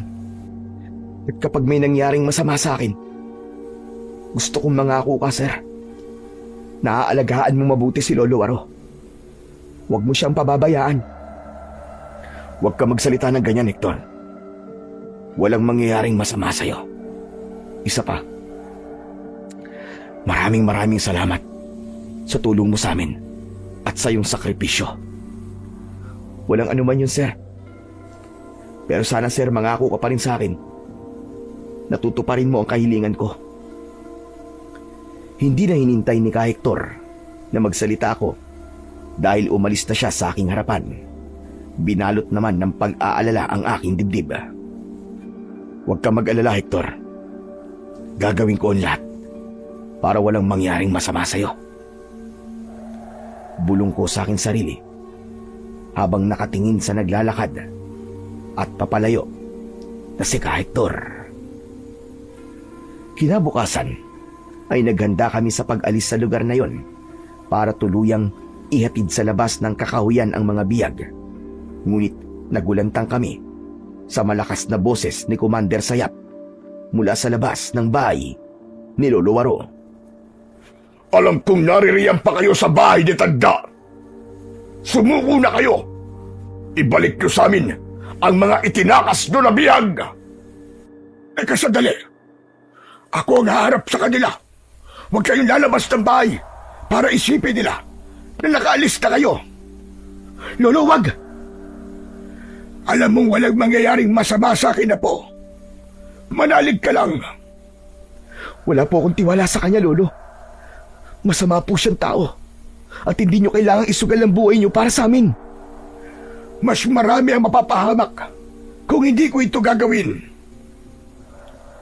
Walang nagawa si Ka Hector para pigilan si Lolo Waro sa gusto niyang mangyari.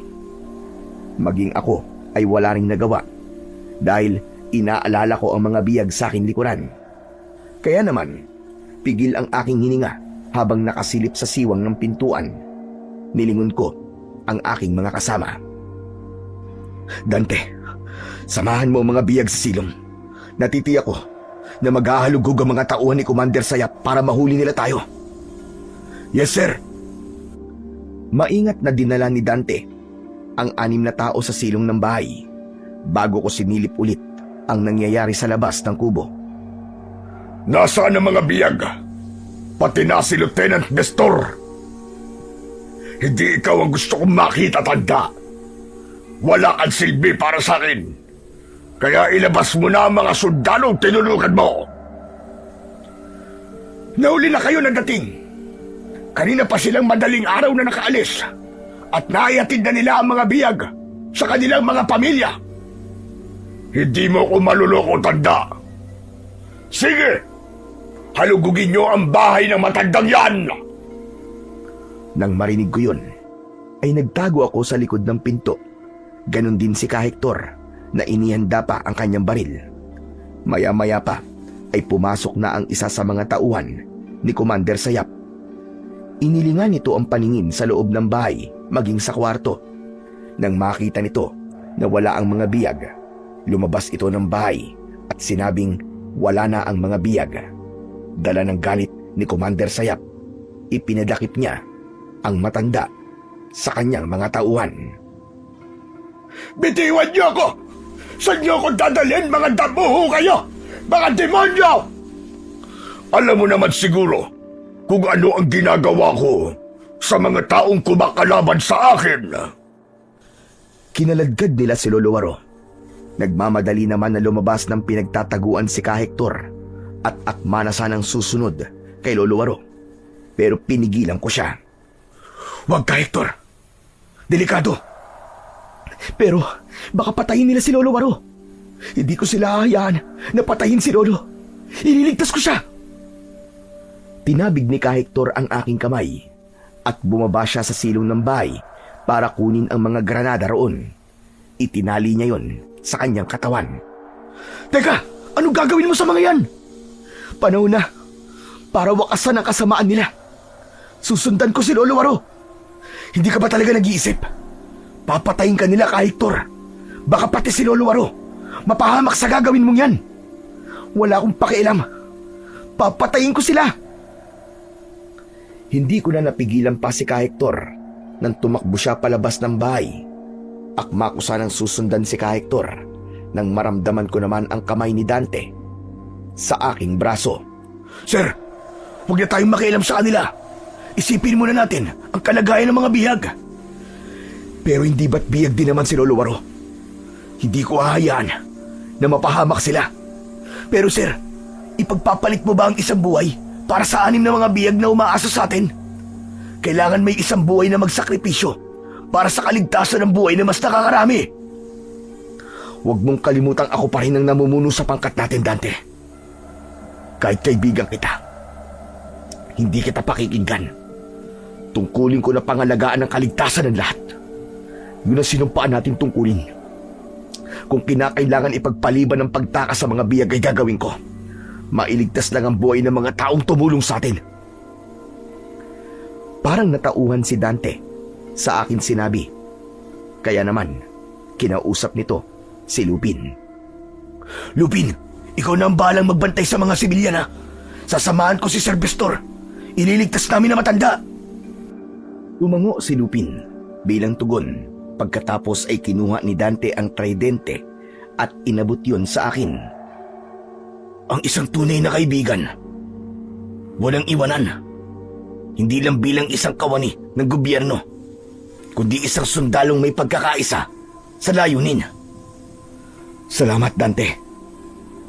Nang kunin ko ang hawak nitong tridente, ay agad na kaming tumakbo papalabas ng bahay at sinundan si Hector.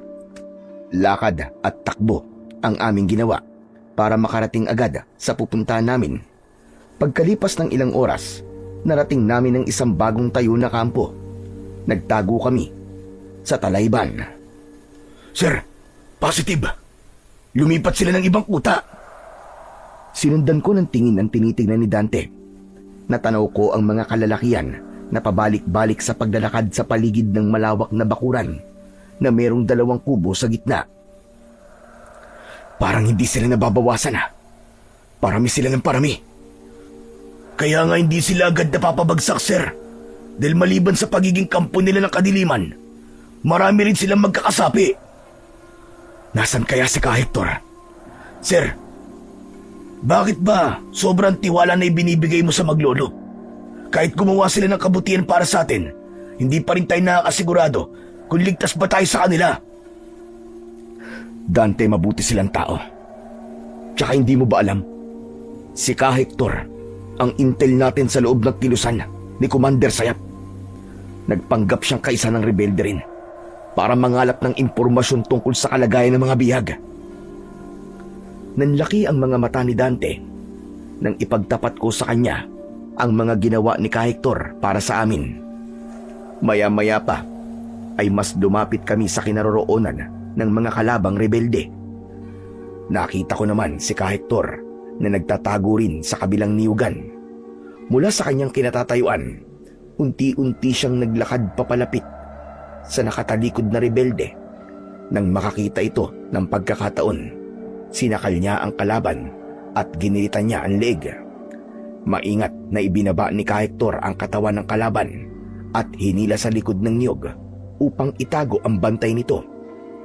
Sa paglinga niya sa paligid ay napansin niya kami. Nagulat ito, pero sa huli, sumenyas ito na ang ibig sabihin ay iikot ito sa kabilang kubo. Kaya naman, sinulyapan ko si Ka Dante. Doon naman tayo sa kabila dadaan. Priority muna natin ang kaligtasan ni Lolo Waro. Nauna akong tumakbo papunta sa kabilang kubo habang hawak ko ang aking tridente. Nang makarating kami sa kinaroroonan ng kubo, sumenyas ako kay Dante para pumunta siya sa kabilang gilid ng bahay. Nang mawala siya sa akin paningin ay kumilos ako. Maingat akong pumasok sa kubo at nakita ko si Lolo Waro na nakagapos ang mga kamay sa itaas ng bubong habang nakatayo. Nagulat ito sa aking paglitaw. Pampihira! Anong ginagawa mo rito? Bakit hindi niyo pa itinakas sa mga bihag? Hindi po ako makakapayag na mapahamak kayo, Lolo Waro. Ililigtas ko po kayo kahit anong mangyari. Isa pa, sumugod din po rito si Ka Hector. Ano ka mo? Hindi mo dapat hinayaan na pumunta siya rito. Hindi ko po siya napigilan, Lolo Waro. Dahil sa sinabi ko, kitang-kita ko sa anyo ni Lolo Waro ang labis na pag-aalala.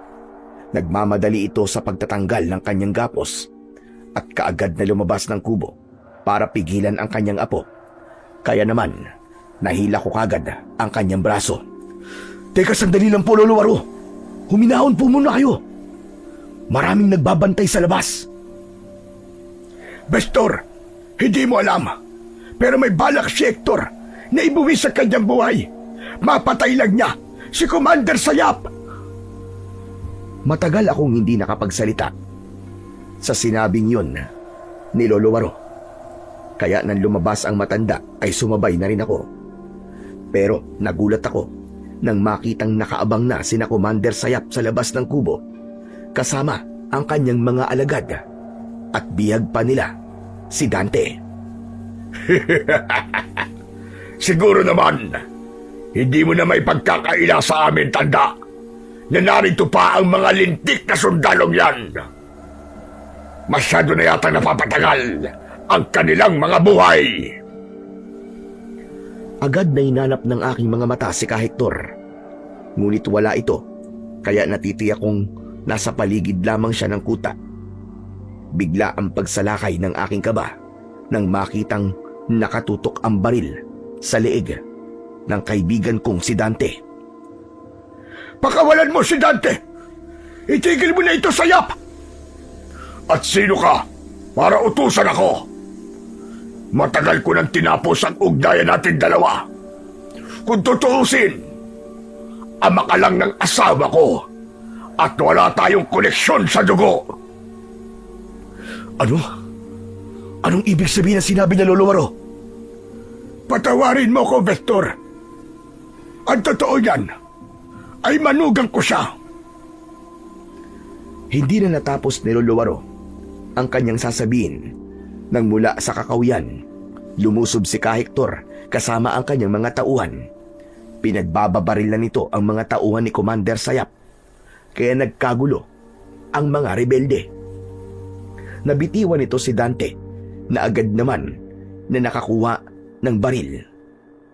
Nagpaputok ito at tinamaan ang dalawang rebelde, habang ako naman ay mataas na tumalon at pagbagsak ko ay sakto sa kinatatayuan ng leader nila na si Commander Sayap. Sinaksak ko siya ng aking tridente na tumama naman sa kanyang dibdib.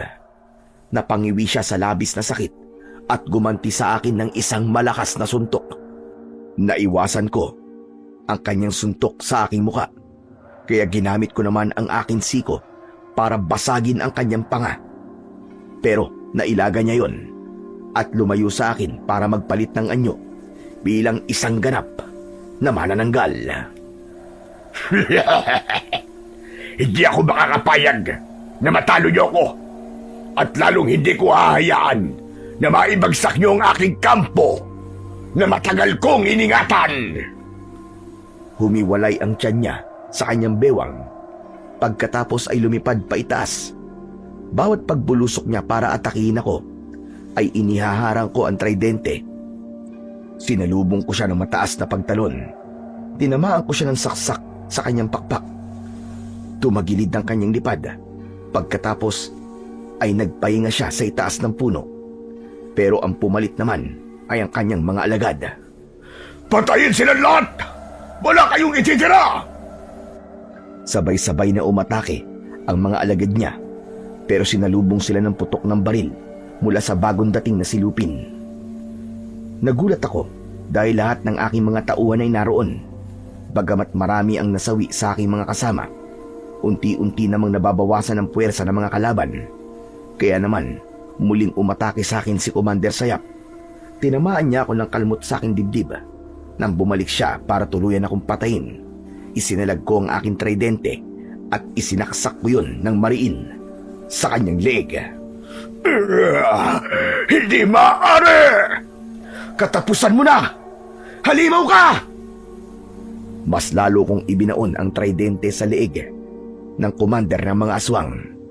Pero biglang lumapit si Kahektor at inalis niya ang talim sa leeg nito.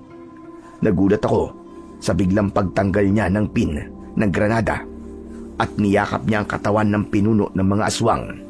Tumakbo kaming lahat papalayo sa kanilang kinaroroonan, kasunod ng malakas na pagsabog at pagsambulat ng kanilang katawan sa lupa.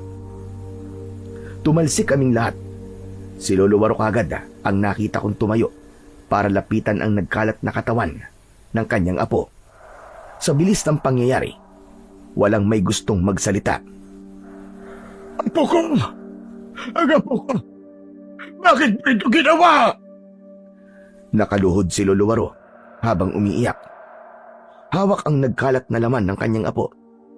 Hindi ko alam kung lalapitan ko ba siya para damayan sa kanyang pagdadalamhati, ngunit wala akong lakas ng loob. Nagulat din ako sa bilis ng pangyayari. Bakit mo ito ginawa?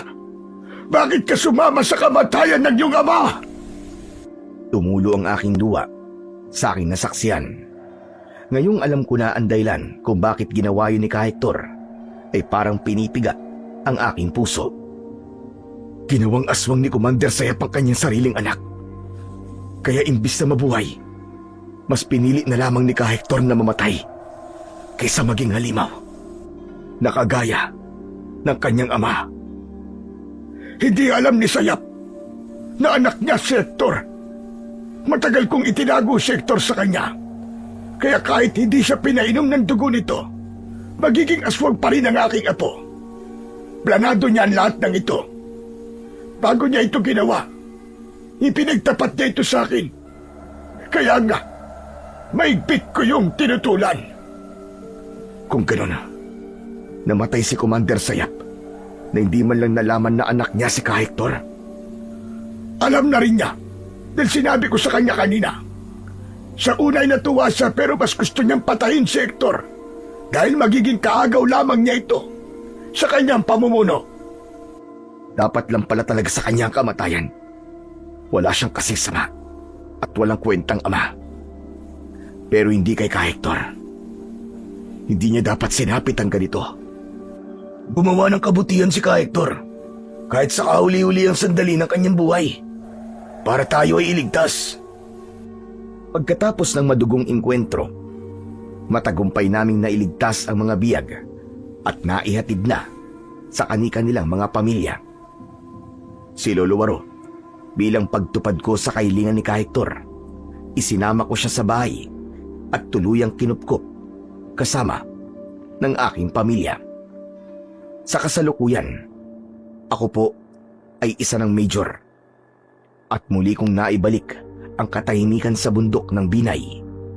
Tuluyan ang nabura ang lahi ng mga aswang na manananggal, habang ang mutya ng kuko at mata ng kwago ay nananatiling nasa aking pangangalaga.